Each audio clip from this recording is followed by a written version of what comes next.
Hi friends, എന്തൊക്കെയുണ്ട് വിശേഷം? അപ്പോൾ ഞാനിന്ന് ലുലു മോളിലോട്ട് പോവാം കേട്ടോ. അപ്പോൾ ഹസ്ബൻഡ് വീട് പണിയുടെ തിരക്കിലായതുകൊണ്ട് ഞാനിപ്പോൾ ഒരു ഊബറിലാണ് പോകുന്നത്. ഞാനൊരു ഈവനിങ് ഒക്കെ ആയപ്പോഴത്തേക്കാണ് ഇറങ്ങിയത്. അങ്ങനെ ലുലു മോൾ എത്തി. അപ്പോൾ ഫസ്റ്റിൽ നമ്മൾ പോകുന്നത് ലിപ്സ്റ്റിക്കൊക്കെ വാങ്ങിക്കാൻ വേണ്ടിയിട്ടാണ്. എൻ്റെ ലിപ്സ്റ്റിക്കൊക്കെ തീർന്നിരിക്കുമായിരുന്നു. അപ്പോൾ ഞാനിവിടെ ഹെൽത്ത് ആൻഡ് ഗ്ലോയിലാണ് വന്നത്. ഞാൻ ഈ ലിപ്സ്റ്റിക്കും അങ്ങനത്തെ ഐറ്റംസൊക്കെ മിക്കവാറും വാങ്ങിക്കുന്നത് ഇവിടുന്ന്. അപ്പോൾ ഇവിടെ ആണെന്നുണ്ടെങ്കിൽ നമുക്ക് നമ്മുടെ ഫേസിനനുസരിച്ച് നമുക്ക് ഓരോ ഷെയ്ഡൊക്കെ ട്രൈ ചെയ്തിട്ട് നമുക്ക് അതിനകത്തുനിന്ന് ഇഷ്ടപ്പെട്ടത് എടുക്കാമല്ലോ. അങ്ങനെ അവരൊരു 5-6 ഷെയ്ഡ്സ് ട്രൈ ചെയ്തു. അങ്ങനെ അതിൽ നിന്ന് ഒരെണ്ണം ഞാൻ സെലക്ട് ചെയ്തു. എനിക്ക് കുറച്ചുകൂടെ ഡാർക്ക് ലിപ്സ് ആയതുകൊണ്ട് ഒരു റെഡ് ആ ഒരു ഷെയ്ഡിനോടാട്ടോ എനിക്കിഷ്ടം. കുറേ കവറേജ് കിട്ടുന്ന ആ ഒരു ഷെയ്ഡിനോടാണ് എനിക്കിഷ്ടം. അങ്ങനെ അപ്പോൾ നമുക്ക് ഫേസും കുറച്ച് ബ്രൈറ്റായിട്ട് നിൽക്കുന്ന പോലെ തോന്നും.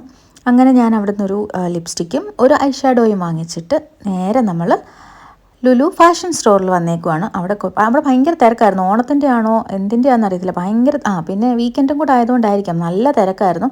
അപ്പം ഞാൻ പറഞ്ഞില്ലേ, നമ്മുടെ ഹൗസ് വാമിങ് അടുത്ത് വരുവാണ്. അപ്പോൾ അവിടെ കുറേ ബെഡ്ഷീറ്റ്, പില്ലോ, ബാത്റൂം മാറ്റ്, അങ്ങനെ കുറേ ഐറ്റംസ് ഇതുപോലെ ഓഫറിൽ ഇട്ടിട്ടുണ്ടായിരുന്നു. എപ്പോഴും അവിടെ കാണുന്നതൊക്കെ തന്നെയാണ്.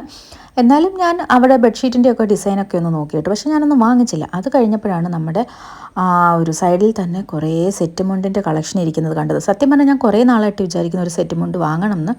പക്ഷേ ഇത് പിന്നീടാവട്ടെ എന്ന് പറഞ്ഞിട്ട് ഞാൻ ഇതുവരെ ആദ്യമായിട്ടാട്ടോ ഞാനൊരു സെറ്റ് മുണ്ട് നോക്കുന്നത്. അപ്പോഴും ഞാൻ വാങ്ങണോ വേണ്ടോ എന്നുള്ള കൺഫ്യൂഷനിലായിരുന്നു. എന്നാലും ചുമ്മാ റേറ്റൊക്കെ നോക്കിയേക്കാമെന്ന് വിചാരിച്ചു. നമുക്ക് എപ്പോഴും ഡ്രസ്സ് കാണുമ്പോൾ അതിൻ്റെ ഒരു റേറ്റ് നോക്കാനൊരു ആഗ്രഹമായിരിക്കുമല്ലോ. അങ്ങനെ ഞാൻ മിക്കവാറുള്ള എല്ലാത്തിൻ്റെയും റേറ്റ് എല്ലാം നോക്കി, അതിൻ്റെ ഡിസൈനും അങ്ങനത്തെ കാര്യങ്ങളെല്ലാം നോക്കി. എനിക്കിതിനെപ്പറ്റി വലിയ ധാരണയില്ല. ഇതിപ്പം എൻ്റെ നീളം അനുസരിച്ച് നോക്കണോ, എല്ലാത്തിനും സെയിം നീളമാണോ, അങ്ങനത്തെ വലിയ ധാരണയൊന്നും ഇല്ലെങ്കിലും അതിൽ നിന്ന് ഒരെണ്ണം ഞാൻ സെലക്ട് ചെയ്തു. അങ്ങനെ പിന്നെ നേരെ ഞാൻ അവിടുന്ന് ഒരു സ്ലൈഡ് വാങ്ങിക്കാൻ വേണ്ടി വന്നേ കേട്ടോ. എൻ്റെ മമ്മിക്കും ഹസ്ബൻഡിൻ്റെ മമ്മിക്കും കൂടെ ഒരു സ്ലൈഡ് വാങ്ങിക്കാമെന്ന് വിചാരിച്ചു. കുറച്ച് കമ്മലൊക്കെ ഞാൻ നോക്കി. എന്തായാലും അതിൻ്റെയും റേറ്റ് എല്ലാം നോക്കി. അത് കമ്മലിൻ്റെ മാത്രമല്ല, അവിടെയുള്ള എല്ലാ ആക്സസറി ഐറ്റംസിൻ്റെയും മിക്കവാറുള്ള റേറ്റ് എല്ലാം ഞാൻ നോക്കി. അത് കഴിഞ്ഞിട്ട് ഞാൻ 2 സ്ലൈഡ് വാങ്ങിച്ചു. സ്ലൈഡാണെന്നുണ്ടെങ്കിലും കുറേ നല്ല ഭംഗിയുള്ള സ്ലൈഡ് ഉണ്ടായിരുന്നു. പക്ഷേ 300-400 ആ ഒരു റേറ്റൊക്കെ കാണുമ്പോഴത്തേക്ക് നമുക്ക് അത്രയും അഫോർഡബിളായിട്ട് തോന്നത്തില്ലല്ലോ. അപ്പോൾ അതിനേക്കാൾ കുറച്ചുകൂടെ കുറഞ്ഞത് നല്ലതുണ്ടോ എന്നൊക്കെ നോക്കാൻ വേണ്ടിയിട്ട് ഞാൻ അവിടെ കുത്തിയിരുന്ന് ഫുൾ സ്ലൈഡെല്ലാം നോക്കി. നല്ല ഭംഗിയുള്ള സ്ലൈഡുകളൊക്കെ ഉണ്ടായിരുന്നു. 300 സ്റ്റാർട്ടിംഗ് എന്നാണ് അവിടെ നിന്നവർ പറഞ്ഞത്. പക്ഷേ ഞാൻ നോക്കിയപ്പോൾ അവിടെ 990 സ്ലൈഡും ഉണ്ടായിരുന്നു, 145 സ്ലൈഡ് റേഞ്ചിനുള്ള സ്ലൈഡും, അങ്ങനെ കുറേ റേഞ്ചിലൊക്കെ സ്ലൈഡുകളുണ്ട്. നമ്മൾ കുത്തിയിരുന്ന് നോക്കിക്കഴിഞ്ഞാൽ നമുക്ക് നല്ലത് നോക്കിയെടുക്കാം. പക്ഷേ 990 ആകുമ്പോൾ അത്രയും ഭംഗി കുറച്ചുകൂടെ കുറവായിരിക്കും.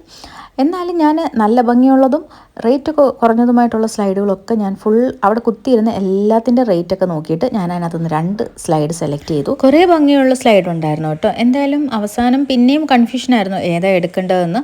അങ്ങനെ എന്തായാലും പിന്നെ 2 എണ്ണം, ഒന്ന് ഹസ്ബൻഡിൻ്റെ മമ്മിക്കും ഒന്ന് എൻ്റെ മമ്മിക്കും വേണ്ടി 2 എണ്ണം സെലക്ട് ചെയ്തു. അത് കഴിഞ്ഞിട്ട് അവിടുന്ന് തന്നെ ഞാൻ റിച്ചുവിന് വേണ്ടിയിട്ട് കുറച്ച് ടോയ്സൊക്കെ വാങ്ങിച്ചു. ബർത്ത്ഡേ ആണല്ലോ, അപ്പം അവനിഷ്ടപ്പെട്ട കുറച്ച് ടോയ്സ് എല്ലാം വാങ്ങിച്ചു.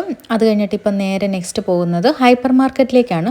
അപ്പോൾ സ്കൂളിൽ കൊടുക്കാൻ വേണ്ടിയിട്ട് കുറച്ച് മിഠായി വാങ്ങിക്കണം, അതുപോലെ കുറച്ച് ക്രയോൺസ്, അങ്ങനെ എന്തെങ്കിലും ഗിഫ്റ്റായിട്ട് കൊടുക്കാൻ വേണ്ടിയിട്ട് വാങ്ങിക്കണം. ഇപ്പോൾ ഇവരുടെ ക്ലാസ്സിൽ കുട്ടികൾക്ക് ഒന്നെങ്കിലും മിഠായും അതിൻ്റെ കൂടെ എന്തെങ്കിലും ഗിഫ്റ്റായിട്ട് പെൻസിലോ ക്രയോൺസോ അങ്ങനെ എന്തെങ്കിലും ഒരു ഗിഫ്റ്റായിട്ട് കൊടുക്കും. അപ്പോൾ ഞാൻ അങ്ങനെ ഫുൾ അവിടെ ഓരോന്നൊക്കെ നോക്കിയിട്ട് ലാസ്റ്റ് ക്രയോൺസ് എടുത്തു. ഇനിയിപ്പം തിരിച്ചു പോകണം. സത്യം പറഞ്ഞാൽ ഞാൻ കയറി സമയം പോയത് അറിഞ്ഞില്ല. 9 മണിയായി. അപ്പോൾ ഞാൻ ഹസ്ബൻഡിനെ വിളിച്ചപ്പം ഊബർ ബുക്ക് ചെയ്യാമെന്ന് പറഞ്ഞു. അപ്പോൾ എനിക്ക് അത്രയും ലേറ്റായിട്ട് ഞാൻ അങ്ങനെ ഒറ്റയ്ക്ക് തിരിച്ചു പോയിട്ടില്ല ഊബറിൽ. പക്ഷേ അവരെന്നെ പറ്റിക്കുമായിരുന്നു. അവർ രണ്ടുപേരും എന്നെ പിക്ക് ചെയ്യാൻ വേണ്ടി വന്നു. വന്നിട്ടേ കേറുന്നുള്ളൂ. പപ്പയും മോനും കൂടെ അമ്മേനെ പറ്റിച്ചോടാ.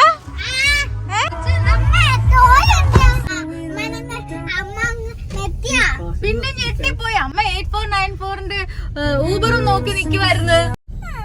അമ്മ വാങ്ങിച്ചടാ. മോന്റെ ബർത്ത്ഡേ എന്നാ? ഇന്നാ? ഏത് കാറാ മോന് വേണ്ടേ? എനിക്ക് റിച്ചുവിന് ഏത് കാറാ ഇഷ്ടം? അയ്യോ, അമ്മ മറ്റേ വലിയ ട്രക്ക് ഇഷ്ടാണോ? രക്ഷപ്പെട്ട്. അപ്പൊ നാളെ ഇനി ബർത്ത്ഡേ ഗിഫ്റ്റ് വെച്ച് വേറെ ചോദിക്കത്തില്ലേ? ഉറപ്പാണോ? പ്രോമിസ് ആണോ? ഹാപ്പി ആയോ? Happy birthday to you. Lilu മോളിന്റെ ബ്ലോക്കിനിടയ്ക്ക് നിന്ന് ഹാപ്പി ബർത്ത്ഡേ പറയാൻ എന്തൊരു ഭാഗ്യം റിച്ചു. ഇഷ്ടപ്പെട്ടോ നിനക്ക്? സത്യാണോ? റിച്ചു അമ്മ നോ.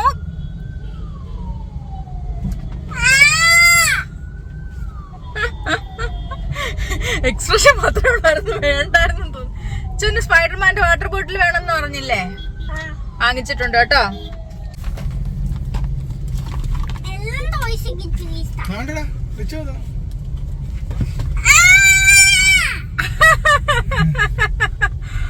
അതേതാ?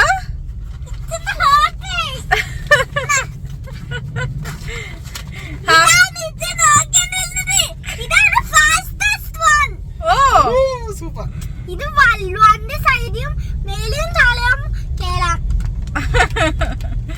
അത് ഫേവറേറ്റ് ആണോ? ഇതാണ് എല്ലാ ദിവസവും നോക്കിക്കൊണ്ടിരുന്നത്. ആണോ?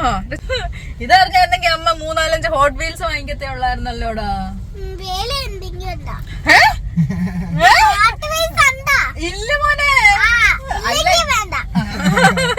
അങ്ങനെ നമ്മൾ വീട്ടിലെത്തി കേട്ടോ. അപ്പം ഞാൻ ഹൈപ്പർ മാർക്കറ്റിൽ നിന്ന് കുറച്ച് സ്പൂണ്, തവി, അങ്ങനത്തെ കുറച്ച് ഐറ്റംസ് വാങ്ങിച്ചായിരുന്നു. ഹൗസ് വാമിംഗ് അല്ലേ, അപ്പം പുതിയ കുറച്ച് തവി, അങ്ങനത്തെ പ്ലേറ്റ് ഐറ്റംസ് എല്ലാം വാങ്ങിക്കാമെന്ന് വിചാരിച്ചു. കുറച്ച് ഞാൻ ആമസോണിലും ഓർഡർ ചെയ്തിട്ടുണ്ട്. അപ്പം നമ്മൾ ഈ റേറ്റ് എല്ലാം കമ്പയർ ചെയ്തിട്ടൊക്കെയാണല്ലോ വാങ്ങിക്കുക. എപ്പോഴും നമ്മൾ നേരിട്ട് കാണുമ്പോഴത്തേക്ക് നമ്മൾ അപ്പം തന്നെ ഓൺലൈനിൽ റേറ്റ് നോക്കും എത്ര ഉണ്ടെന്ന്. അങ്ങനെ നോക്കിയും കണ്ടുമൊക്കെ ഇപ്പം അങ്ങനെ ഞാൻ കുറച്ച് സ്പൂൺ എന്തായാലും വാങ്ങിച്ചു. അത് കഴിഞ്ഞിട്ട് പിന്നെ റിച്ചുവിന് സ്കൂളിൽ കൊണ്ടുപോകാൻ വേണ്ടിയിട്ടുള്ള ചോക്ലേറ്റ്സും പിന്നെ ഫ്രണ്ട്സിനെല്ലാം ഗിഫ്റ്റ് കൊടുക്കാൻ വേണ്ടിയിട്ട് ക്രയോൺസും ആണ് വാങ്ങിച്ചത്.